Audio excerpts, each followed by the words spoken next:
So we own a pop-up camper. The thing is 24 years old. It has been owned by one other family. They lived with it its whole time. We bought it from them for a couple of bucks.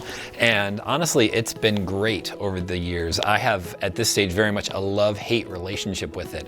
And right now I can see it percolating up in weird ways because I find myself cheating on my pop-up camper to look at new shiny campers late at night and think about what could be and where I could go and all that means for me. And that's been really interesting, right? I'm not planning on going anywhere. I don't have trips planned that I take the things on. There's no big adventure.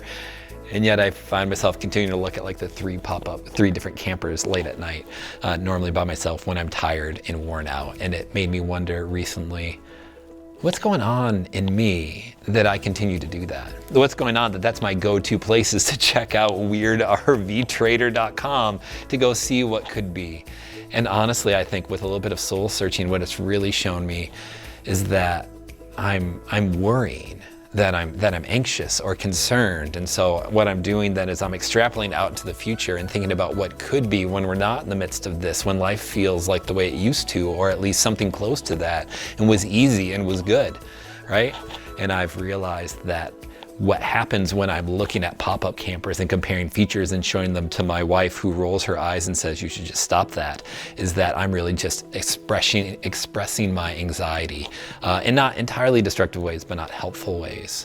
However, I do hear the words of Jesus in the midst of those moments when he calls us and tells us, don't worry. When he calls us and said, the birds take care of themselves. Your Father in heaven provides for these and these and these. Surely he will provide for you. And I think about my actions, and honestly, my actions in those moments are often bordering on atheistic. I pretend that God doesn't exist and that I need to entertain and provide for myself, and it's through my hard effort and work that we're gonna get the camper I want and suddenly life will be good and everything that's supposed to be.